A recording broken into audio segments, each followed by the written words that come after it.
So the author, may Allah have mercy upon her, said, defective bleeding. Defective bleeding is similar to the incontinence of urine. It should say incontinence. The incontinence of urine, which is in Arabic called salas. Incontinence of urine, it means the person is unable to hold his urine. Meaning, a person, if he were to make wudu and go pray, his urine would drip before he can do all of that. By the time he makes wudu and wants to pray, before he could finish his prayer, his urine will have dripped. This is what the incontinence of urine is. And the defective bleeding is similar to that. If a woman's case was that she has a vaginal bleeding that's not menstruation and it's not postpartum bleeding, and if she were to make wudu and pray, before she could finish her prayer, that blood would come down again. So she's unable to perform her purification and her prayer without that blood coming down. Then she's now in a perpetual impurity, an ongoing impurity, which is similar to incontinence of urine, meaning it has the same judgments, or many of the same judgments. And so it does not prohibit what menstruation prohibits. The woman who's experiencing defective bleeding is not forbidden from all of what the menstruating woman is forbidden from.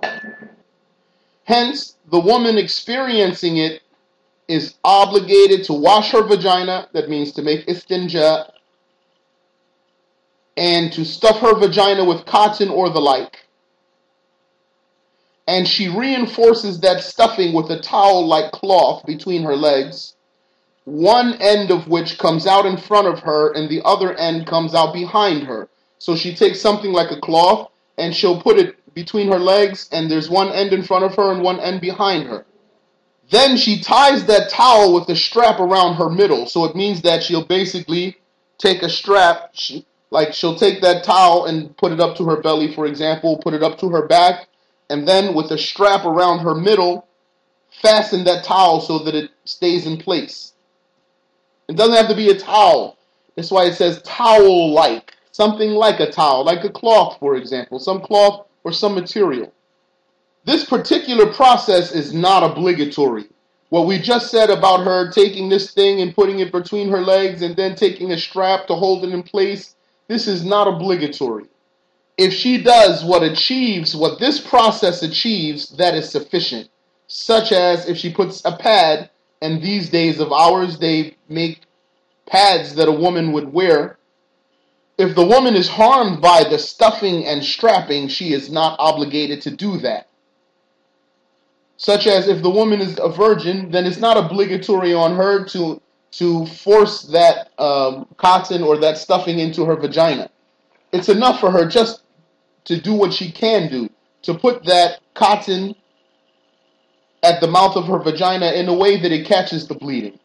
And if she is fasting, she would leave out the stuffing so that she does not invalidate her fast. The woman experiencing defective bleeding needs to purify herself by performing wudu.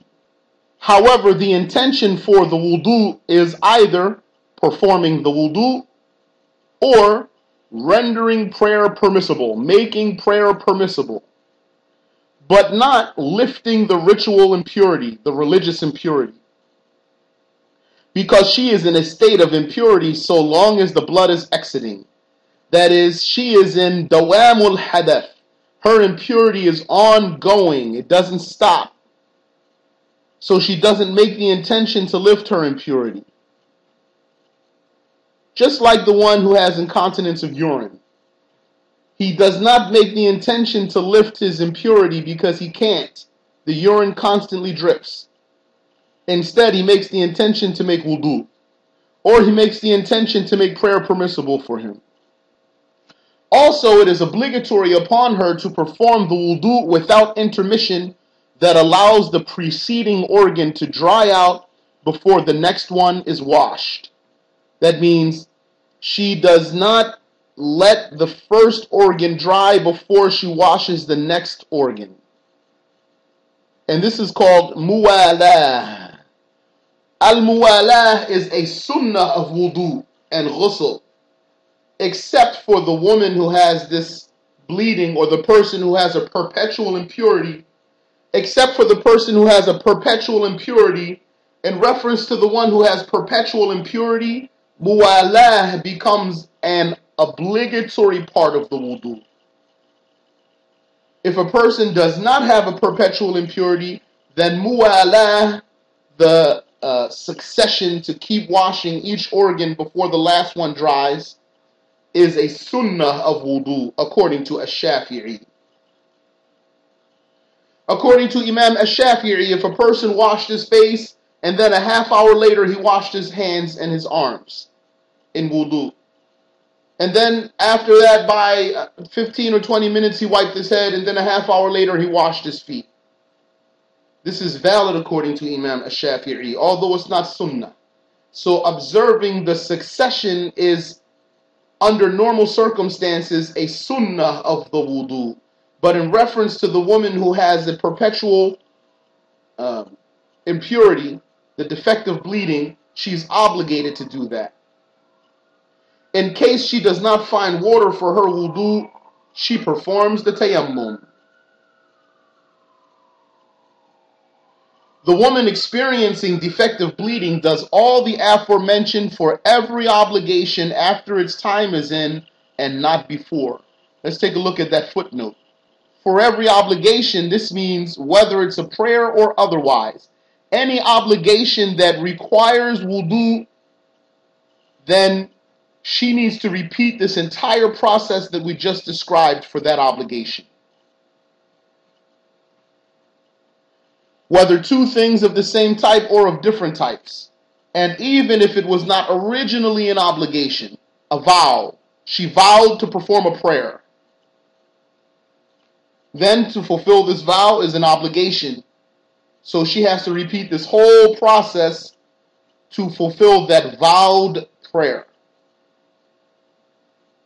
And the prayer of a child. A girl, for example, has sickness bleeding. Because that could be. If she didn't reach the age where she yet menstruates and she didn't have a baby, then what would that vaginal bleeding be? It would be defective bleeding. So, but is she really obligated to do that? She's not obligated because she didn't reach puberty yet, but this prayer has the appearance of an obligation. This prayer is like an obligation, so she has to repeat this process for every one of the 5 prescribed prayers, that girl who's not obligated to pray. The child's prayer is like the adult's prayer according to the school of Ash-Shafi'i.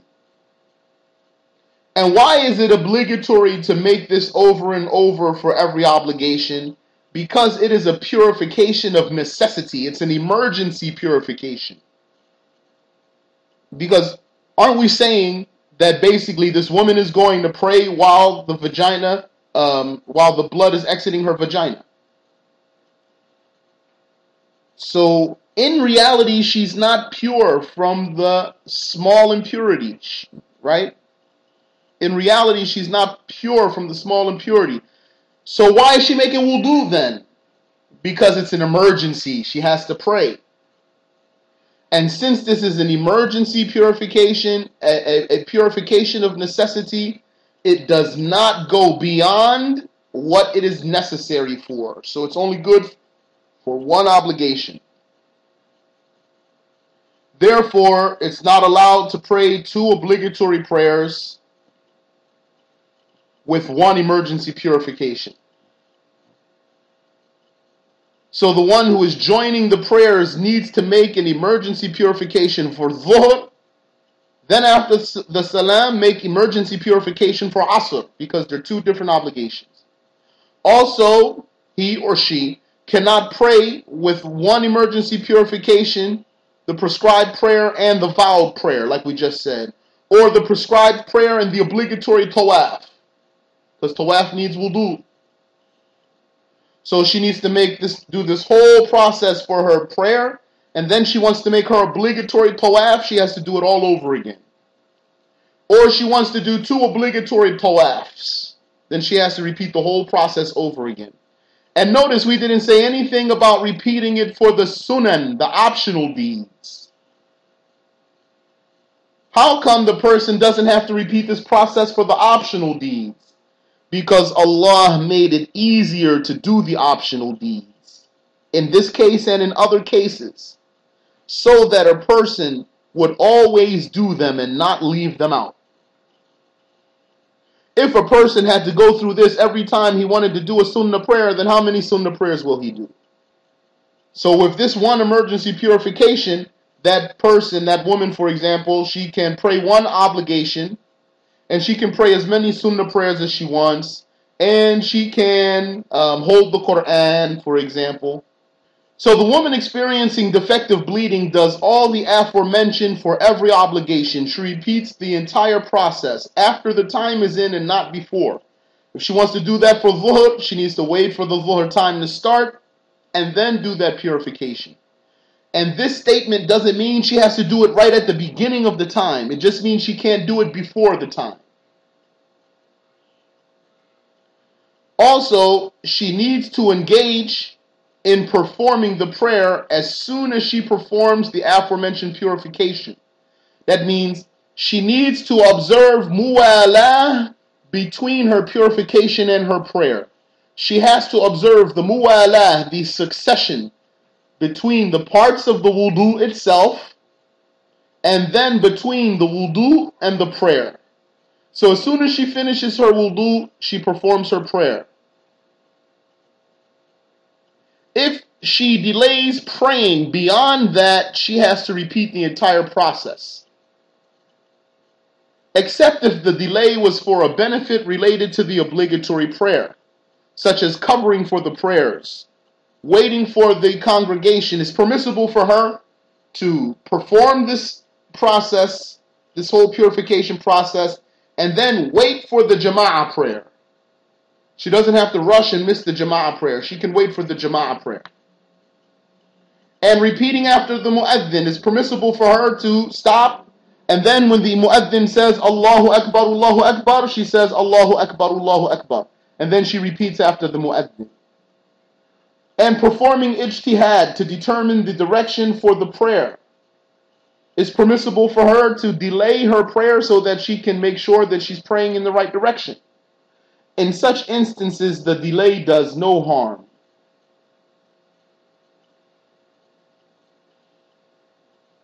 What is the small delay? What's the room that the woman has? I mean, is she obligated to just make wudu, put the prayer carpet right outside the bathroom, and step outside her bathroom and pray? No. She does that wudu process. She does the istinja like we described. She puts the cotton. She reinforces that. She makes her wudu with the proper intention. And she doesn't have to have that prayer carpet waiting right outside the bathroom, so she just steps outside and prays immediately. But she has a small window of time, like the amount of time that's needed to pray 2 rak'ahs. 2 quick rak'ahs, not 2 long rak'ahs. Like 2 rak'ahs that don't have any optional parts, just all the obligatory parts of the prayer only. Is that clear? If the woman who is experiencing defective bleeding fulfilled the required conditions and prayed, then her prayer is valid. Hence, she does not have to repeat the prayers that she prays while having defective bleeding. Her prayer is valid and she does not have to make it up. The defective bleeding does not prohibit what menstruation prohibits. So she is judged as a pure woman for performing the acts of worship, except for what she needs to do to purify herself. Meaning, The reality of a woman who's experiencing defective bleeding is that she's in a state of purity. What do I mean she's in a state of purity? I mean she's not menstruating and she doesn't have postpartum bleeding. That's what it means. It doesn't mean there's no impurity whatsoever. There is an impurity from a certain point of view. We already said that if she makes wudu, she can't get out of her impurity because the blood is consistently coming down. What we mean in this context when we say she's in a state of purity is that she's not menstruating and she's not experiencing postpartum bleeding, so she does not have the rules of a menstruating woman or a postpartum bleeding woman. So let no woman be confused, or even a man, about these cases. Are we saying that this woman can pray while she's experiencing a vaginal bleeding? Yes. Don't be confused about that. What is she going to do? Not pray? What if that bleeding persisted on for a month or 2 months or never stopped? She's just not going to pray? She has to pray. So this defective bleeding does not forbid what menstruation forbids. So she is judged as a pure woman for performing the acts of worship, except for what she needs to do to purify herself. Except for what she needs to do to purify herself, as just mentioned. Meaning, she's a pure woman in the acts of worship. She prays, she fasts, etc. However, she has special rules in relation to her purification. Hence, she is permitted to fast, to circumambulate the Kaaba, and to carry the book of the Quran if she performed purification. Also, she is allowed to recite the Quran because she's not menstruating. And if she is safe from contaminating the mosque, she is allowed to stay in it. Moreover, her husband is allowed to have sexual intercourse with her. And divorcing her is not prohibited, is not forbidden, while she is in a state of defective bleeding because she's not menstruating. Divorcing the menstruating woman is haram, but this woman is not menstruating. The types of women experiencing defective bleeding. Since the maximum of menstruation is 15 days, if the woman sees blood beyond 15 days, she cannot consider all of it as menstruation. Likewise, if the blood exceeded 60 days after childbirth, she cannot consider all of it as postpartum bleeding.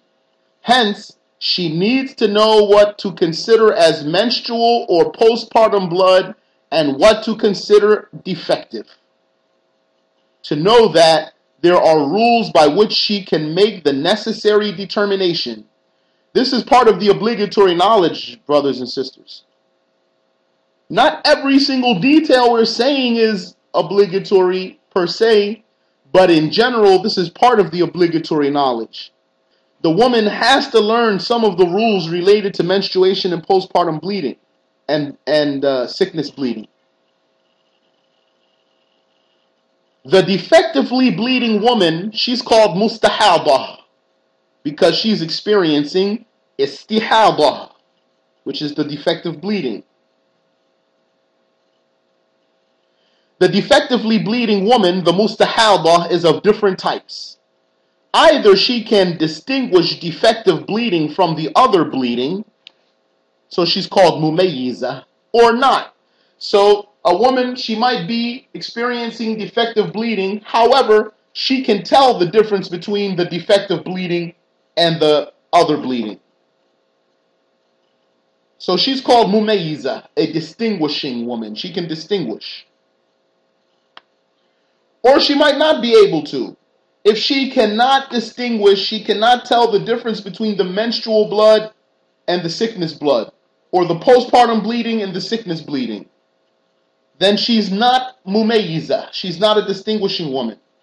If she's not, then either she is a beginner, mubtada'ah, or a woman accustomed to menstruating, mu'tadah. Beginner, it means she never menstruated before. And mu'tada means she's menstruated before. So the woman who cannot tell the difference between her menstrual blood and her sickness blood, either she's a beginner or not. The latter, meaning the accustomed woman, the one who's menstruated before, would either be able to recall the time and the duration of her normal cycle, although she can't distinguish, or recall its time but not its duration, or its duration but not its time, or she cannot remember its time or its duration. And of course, we're going to come and talk about all of that. This was just a breakdown. So, the woman who's accustomed to menstruating, but she can't tell the difference between her menstrual blood and her sickness blood, her defective blood, she might be in such a case where, and she might be able to recall the time and the duration of her normal menstrual cycle. It means she remembers when it used to come, at the beginning of the month or the end of the month, and how long it used to last, 10 days, 5 days. So then she's going to resort to that, as you're going to find out. She can't see the difference, she can't tell the difference, but she knows her habit because she's menstruated before, so she's just going to go back to her habit. We're going to come back to talk about that. Or she might be able to recall the time but not the duration. She knows that she used to menstruate at the beginning of the month or the end of the month, but she doesn't remember how long it used to last. Or its duration but not its time. She remembers how long it used to last, but she can't remember when it used to come. Or she can't remember its time or its duration. The rule of each case will come. This paragraph alone makes you know that it's important to learn these cases, and that no one can afford to be ignorant about the rules of the religion.